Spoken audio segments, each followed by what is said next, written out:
என் முதல் நாயகன் நீ, எந்தன் காவலன் நீ, என் உயிராரம்பம் நீ, நெஞ்சின் ஆசையும் நீ. தொட்டிலா என்னை தூக்கியாடும் தோள்கள் வேண்டுமே, முத்தமாய் என்னை குத்தும் மீசை வேண்டும் மீண்டுமே. கனவென நம்பி எழுவேனே, நீ கண் முன் தோன்ற வேண்டுமே. கடவுளை போல எங்கேயோ என்னை விட்டு போன வானமே, உயிரென உன்னை காணாமல் என் உலகம் நின்று போகுமே.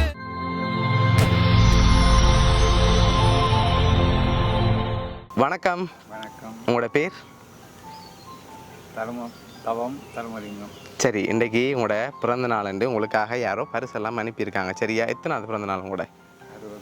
60வது பிறந்த நாள். சரி, இந்த 60வது பிறந்த நாளுக்கு யார் உங்களுக்காக பரிசெல்லாம் அனுப்பியிருப்பாங்க? யாரா எல்லாம் அனுப்பியிருப்பாங்கன்னு எதிர்பார்க்குறீங்க? ஓகே, அவங்களோட பேர்? ஓகே. தர்மரன், வசந்தன், சரிசி, அவங்க தான் அனுப்பியிருப்பாங்க. நிற்கிறீங்க. சரி, வேறு யார் அனுப்புவாங்க உங்களுக்கு? வேறு யாருமே இல்லை. பிள்ளைகிட்ட இருந்தால் வந்திருக்கும். அப்படியா? சரி, சொந்தக்காரங்களில் யாராவது அனுப்பியிருந்தாங்கண்டா? யாராக இருக்கு? இல்லை, ஆனால் பிள்ளைகிட்ட இருந்தால் வந்திருக்கேன்னு தெரியுது. அப்படியா? சரி, ஓகே. பிள்ளைகிட்ட இருந்தால் வந்திருக்கேன்னா எந்த பிள்ளை அனுப்பியிருப்பாங்க? வெளியில் இருக்கிற 2 பிள்ளைகளும் சேர்ந்து அனுப்பியிருக்கேன். ஓகே, அவங்களோட பேர்? வசந்தன், தர்சி, மருமகன். ஓகே. எங்கே இருக்காங்க? ஃப்ரான்ஸில் இருக்காங்க. சரி, உங்களுக்காக பர்த்டேக்கு ஸ்பெஷலாக கணக்கு கிஃப்ட்டுகள் வந்திருக்கு. சரியா? என்னென்னு சொல்லி பார்ப்போம். சரியா? ஓகே, உங்களுக்காக ஹாப்பி பர்த்டேன்னு சொல்லி 60வது நம்பரில் கேக் வந்திருக்குது. சரி, அது மட்டும் இல்லை, இன்னும் நிறைய பரிசுகள் வந்திருக்குது. ஒன்று ஒன்றா பார்க்க போகிறோம் என்னென்ன வந்திருக்குன்னு சொல்லி. சரி, இதுக்குள்ள ஒன்று வந்திருக்கு. என்னவா இருக்கலாம்? பெரும்பாலும் தெரியல. கெஸ் பண்ணுங்க பாப்போம் என்னவா இருக்குமென்னு சொல்லி. மார்டின் போல இருக்கு. அப்படியா? சரி, திறங்க பாப்போம் என்ன வந்திருக்கேன்.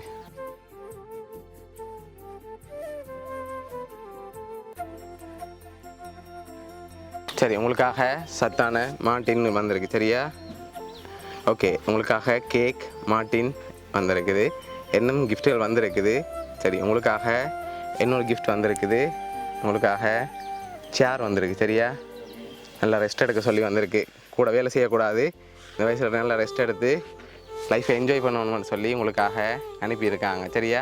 சரி, இன்னொரு கிஃப்ட்டும் வந்திருக்குது. ஆனால் அதில் யாருன்னு சொல்லி இருக்குது. சரியா? சரி, நீங்கள் பெரும்பாலும் யாரை எதிர்பார்க்குறீங்கன்னு சொல்லுங்கள். உங்களுக்காக வந்த அடுத்த கிஃப்ட்டில் யாருன்னு சொல்லி இருக்குது. நான் தார். சரி, இதுக்குலேருந்து யாராவது அனுப்பியிருந்தாங்கண்டா? பிள்ளைகள் தான். உங்களோட சகோதரங்கள் சைட்லேருந்து அனுப்பியிருக்க மாட்டாங்களா? சான்ஸே இல்லை. பிள்ளையிலேருந்து தான் வந்திருக்கணும். சரி, நீங்கள் பெரும்பாலும் எதிர்பார்க்குற பிள்ளைங்க பேரை சொல்லுங்கள். ஒரு ஆளுண்டா யாராக இருக்கலாம்?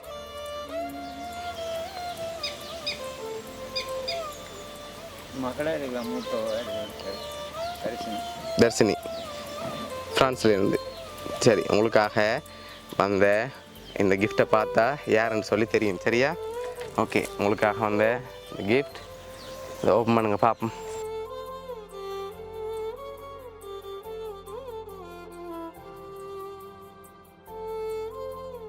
இனிய பிறந்தநாள் வாழ்த்துக்கள் அப்பான்னு சொல்லி உங்களோட ஃபோட்டோ எல்லாம் போட்டு உங்களுக்காக ஃப்ரேம் வந்திருக்கு. அதில் என்ன வந்திருக்குன்னு சொல்லி அதையும் பார்த்துருவோம். அன்னை தன் வயிற்றில் 10 மாதங்கள் நம்மை சுமந்தாலும் ஆயுள் வரை நெஞ்சில் சுமப்பவர் தந்தை. எட்டி உதைத்த கால்களை கட்டியணைத்து முத்தமிட்டு பூரித்து போவார்.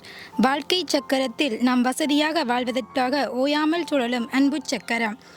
நாம் எழுமுன் வேலைக்கு சென்று நாம் தூங்கிய பின்பு வீடு திரும்பும் தன்னலமில்லா உள்ளம். அப்பா என்ற வார்த்தையில்தான் எத்தனை மந்திரங்கள். தந்தை என்பவர் 1000 ஆசான்களுக்கு சமம். தந்தை தன் குழந்தைக்கு ஆலோசனை கூறுவதில் தொடங்கி அனுபவ பாடங்களை போதித்து சிறந்த வழிகாட்டியாக எத்தனை பொறுப்புகள். தந்தை சொல்மிக்க மந்திரமில்லை எனும் அவ்வை வாக்கில் எவ்வளவு உண்மை.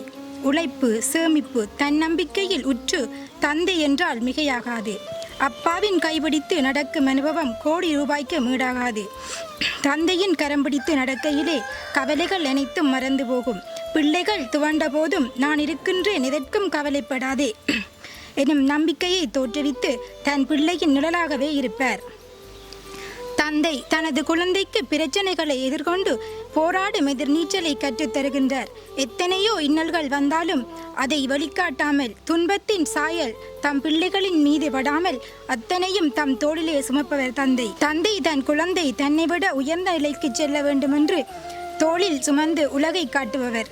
வெடிப்பு விழுந்திருக்கும் பாதங்களில், நரம்பு தெரியும் கைகளில், நிறைவிழுந்த தலைமுடியில் அப்பாக்களின் உழைப்பின் வரலாறு அமைதியாக குடிகொண்டிருக்கின்றது. கடவுள் கொடுத்த வரம் கிடைக்கவில்லை, கடவுளே கிடைத்த வரமாக அப்பா.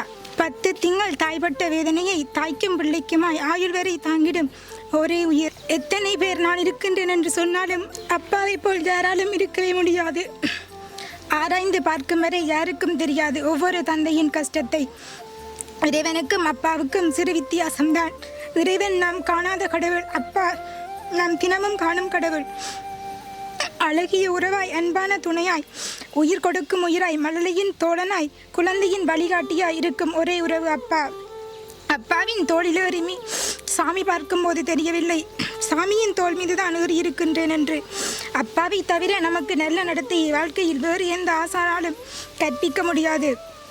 எந்த பெண்ணும் அவள் கணவனுக்கு ராணியாக இல்லாமல் இருக்கலாம், ஆனால் அவள் தந்தைக்கு இளவரசியாகவே இருக்கின்றார். அப்பா எத்தனையோ சரிவுகளுக்கு பிறகும் தைரியமாய் சிரித்து கொண்டிருக்கின்ற அப்பாவுக்கு நிகரான நம்பிக்கை ஊட்டும் புத்தகம் பிரபஞ்சத்தில் எங்கும் இல்லை. அம்மாவின் பாசம் கருணையில் தெரியும், அப்பாவின் பாசம் அவரது கடமையில் புரியும். எனக்கு கிடைக்காத அனைத்து சந்தோஷங்களும் தன் குழந்தைக்கு கிடைக்க வேண்டும் என்று நினைத்து வாழும் உயிர் அப்பாதான். அப்பாவின் அன்பில் ஓர் அழகியல் இருக்கின்றது, அது மகள்களுக்கு மட்டுமே உரித்தாகின்றது. 1000 மடங்கு அன்பை உள்ளே வைத்துக்கொண்டு எதிரியைப் போல் நடமாடும் ஒரு உயிரப்பா. நான் எழுதும் தமிழ் கவிதையில் நான் கண்ட மிகச்சிறந்த 3 எழுத்து என் அப்பா அம்மா. அம்மாவின் பாசம் கருணையிலே தெரியும், அப்பாவின் பாசம் அவரது கடமையில் புரியும். அப்பா என்ற ஒன்றின் இலக்கணத்தில் அன்பு, பாசம், பரிவு, நேசம், செல்லம், வெகுளித்தனம் என இவை அனைத்தும் அடங்கிவிடும். நல்ல நடத்தையை யாரும் கற்பிக்க முடியாது, தந்தையை தவிர இந்த உலகில். By mother. சரி, உங்களுக்காக எவ்வளோ அரேஞ்ச் பண்ணது வந்து மதன் நான் அரேஞ்ச் பண்ணியிருக்காங்க. உங்களோட மருமகனும் மகளும் சேர்ந்து அரேஞ்ச் பண்ணியிருக்காங்க. உங்களை அவ்வளோ பாசம் வச்சுருக்காங்க, சரியா? அதனால தான் இவ்வளோ அரேஞ்ச் பண்ணியிருக்காங்க ஆசையாக. அவங்களுக்கு இந்த நேரத்தில் என்ன சொல்ல ஆசைப்பட்றீங்க?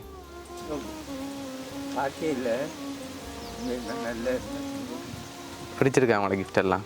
அவங்கள எப்போவுமே சிரிச்ச முகத்தோடு பார்க்கணுன்னு ஆசைப்பட்டு அரேஞ்ச் பண்ணியிருக்காங்க, சரியா? இந்த 60வது பர்த்டே உங்களுக்கு வாழ்நாளில் மறக்க முடியாத பர்த்டே அமையணும்னு சொல்லி ஆசைப்பட்டு இவ்வளோ அரேஞ்ச் பண்ணியிருக்காங்க. நல்லா சத்தான மாக்கள்லாம் குடித்து உங்களை சந்தோஷமாக இருக்கணும்னு சொல்லி அவங்க ஆசைப்பட்டு அனுப்பினதால் அவங்களுக்கு இந்த நேரத்தில் வருதா சொல்ல ஆசைப்படுறீங்களா? அவங்க எங்கே இருந்தாலும் நல்லா இருக்கும், பேர பிள்ளைகளை பார்க்கணும். சரி, கூடிய சீக்கிரத்தில் அவங்க அவங்களுக்கு கூட்டி கொண்டு வந்து காட்டுவாங்க, சரியா? அப்படின்னு சொல்லி நாங்களும் ஆசைப்படுறோம். சரி, ஓகே. உங்களுக்காக அவங்க மட்டும் இல்லை, என்னோட கிஃப்ட்டும் வந்துருக்குது, அதையும் பார்ப்போமா என்ன வந்திருக்குன்னு சொல்லி. ஓகே, அதை அப்படியே வைப்போமாங்கால.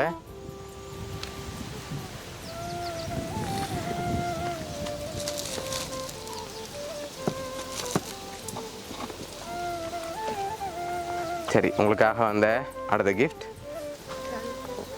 சரி, இதுக்குள்ள என்ன வந்திருக்கலாம்? சரி, என்னவா இருக்கு? சரி, எடுங்க பார்ப்போம். சரி, ஷர்ட்டும் சரமும் அனுப்பியிருக்காங்க. சரி, உங்களுக்காக இன்னும் கிஃப்ட்டுகள் வந்திருக்குது. அடுத்தடுத்து பார்ப்போம் என்னென்ன வந்திருக்குன்னு சொல்லி, சரியா? சரி, ஓகே.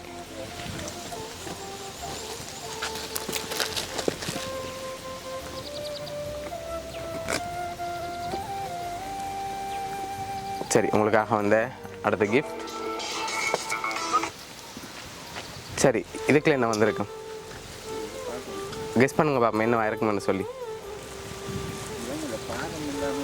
பாரம் இல்லாமல் இருக்குது. அப்போ என்னவா இருக்கலாம்? என்னன்னு தெரியல. சரி, ஓப்பன் பண்ணி பார்ப்போம்மா. ஓப்பன் பண்ணுங்க பார்ப்போம்.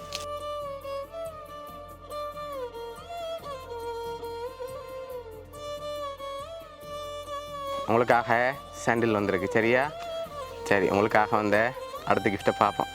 ஓகே, சரி. ஓகே, அதையும் அப்படி அங்கே வைப்போம்.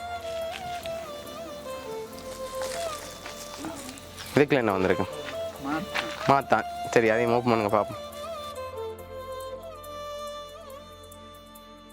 சரி, உங்களுக்காக மார்ட்டின் வந்திருக்கு. சரி, இவ்வளோ கிஃப்ட் வந்திருக்கு. இது யார் அனுப்பியிருப்பாங்க?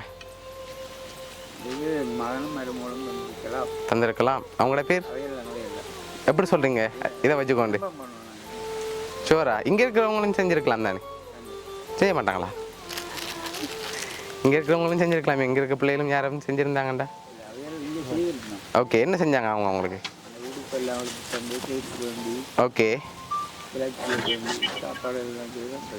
ஓகே சரி, உங்களுக்காக ரொம்ப ஸ்பெஷலாக வந்திருக்கு. சரியா, இன்றைக்கி பர்த்டே நல்லா என்ஜாய் பண்ண சொல்லி ஒன்று வந்திருக்கு. பார்ப்போம் அது என்னன்னு சொல்லி. சரி, ஜூஸ் வந்திருக்கு என்ன? சரி, அதையும் ஓப்பன் பண்ணுங்க பார்ப்போம் அந்த ஜூஸை.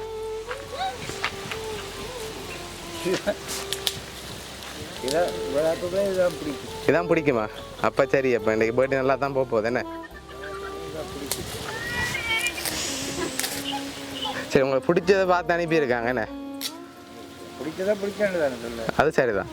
சரி, உங்களுக்காக இன்னொரு கிஃப்ட்டும் வந்திருக்கு. சரியா, இன்னைக்கு பர்த்டே நல்லா என்ஜாய் பண்ணணும்னு இவ்வளோ கிஃப்ட் பார்த்து அனுப்பியிருக்காங்க. அடுத்ததையும் பார்ப்போம் அதில் யாருன்னு சொல்லி இருக்குது. சரி, அதையும் பார்த்துருவோமா? சரி, அதுக்கு முதல் யாராக இருக்கலாம்? ரொம்ப கடைசி மகனாக இருக்கும், இல்லாட்டும் மூத்தவனாக இருக்கும். மூத்தவங்களாக இருக்கும். சரி, இதை வாங்கி மகள் சின்னவன் சேர்ந்து செய்திருக்கணும். செஞ்சுருக்கலாம். சரி, அதையும் வாங்க பார்ப்போம். சேர்ந்து செய்திருக்கணும். எனக்கு இவ்வளவு வந்து எனக்கு தெரியாது. வெளிநாட்டில் இருந்து ஃபோன் கொண்டு வரதா தான் எனக்கு தெரியும். ஓகே, மற்றபடி எனக்கு இவ்வளோ நடக்கும்னு தெரியாது. உங்களுக்கு சர்ப்ரைஸாக அனுப்ப சொல்லி தான் நாங்கள் வந்திருக்கோம். சரி, அதையும் ஓப்பன் பண்ணுங்க பார்ப்போம். தெரியல, உண்மையில தெரியல. இப்படி சொல்லியிருந்தால் நீங்கள் எதிர்பார்க்கல தானே இப்படி வருமாண்டு. அதுக்காக தான் நான் ஒருத்தரும் சொல்லல. சரி, 60வது ஹாப்பி பர்த்டே அப்பா என் மாமான்னு சொல்லி யார் அனுப்பியிருக்காங்க? அதில் ஃபோட்டோ இருக்குது பாருங்கள். அந்த ஃபோட்டோவில் இருக்குது யார் அனுப்பியிருக்காங்கன்னு சொல்லி. கீழே தொங்கல்ல. சரி, உங்களுக்காக அதில் என்ன வந்திருக்குன்னு சொல்லி அதையும் பார்த்துருவோம். பிள்ளைகளின் ஆசையை நிறைவேற்றுவது ஒரு புறம் இருந்தாலும் தான் அனுபவித்த கஷ்டங்களை தனது பிள்ளைகள் ஒருபோதும் அனுபவிக்க கூடாது என்று நினைப்பதுதான் அப்பாவின் இதயம். நீண்ட ஆயுளுடனும் நல்ல உடல் நலத்துடனும் மனம் நிறைந்த மகிழ்ச்சியுடனும் எப்போதும் சந்தோஷமாக வாழ வேண்டும். இனிய பிறந்தநாள் வாழ்த்துக்கள். சரி, உங்களுக்காக உங்களோட மகன் அண்ட் மருமகள் சேர்ந்தான் உங்களை அரேஞ்ச் பண்ணியிருக்காங்க. சரியா, மற்ற கிஃப்ட் எல்லாம். சரி, அவங்களுக்கு என்ன சொல்ல ஆசைப்படுறீங்க இந்த நேரத்தில்? சந்தோஷமாக இருக்கும். சரி, ஓகே. அவங்களும் உங்களை சந்தோஷத்தை எதிர்பார்த்து தான் உங்களை அனுப்பியிருக்காங்க. அவங்க சார்பாகவும் பிறந்தநாள் நல்வாழ்த்துக்கள். ஓகே, பிடிச்சிருக்கா எல்லா கிஃப்ட்டும்? இப்போ இன்றைக்கி எதிர்பார்த்த மாதிரி இருந்தா பர்த்டேல எதிர்பார்த்த விட கூடவா இருக்கா? எதிர்பார்க்கவே இல்லை. ஓகே, அதை விட ஸ்பெஷலாக இருக்கு. அப்படியா? நீங்கள் முதல்ல ஒரு கேள்வி கேட்டீங்க, அது எனக்கு பிடிச்ச ஒரு கேள்வி. என்னென்னு சொன்னால், உங்களுக்கு யார் செய்திருப்பேன் வந்து நான் இது சொன்னால் மகள் செய்திருப்பாண்டு. இது நான் சின்ன மகன் இவங்களெல்லாம் சேர்ந்து செய்தாங்களோ தெரியாதுன்னு தான் நினைக்கிறேன். பெரியவனும் செய்திருக்காங்க. ஓகே, எல்லா பிள்ளைகளும் சேர்ந்து தான் ஆசைப்பட்டு அரேஞ்ச் பண்ணியிருக்காங்க. செய்ய வேண்டியதை இதில் செய்திருக்கணும். ஓகே, அங்கே செய்ய வேண்டியதை எங்கள் மூலமாக செஞ்சுருக்காங்க. சரியா, பிடிச்சிருக்கு தானே எல்லாம்? மோனியோ சர்ப்ரைஸ் கிஃப்ட் சார்பாகவும் எல்லா சார்பாகவும் இனிய பிறந்தநாள் நல்வாழ்த்துக்கள்.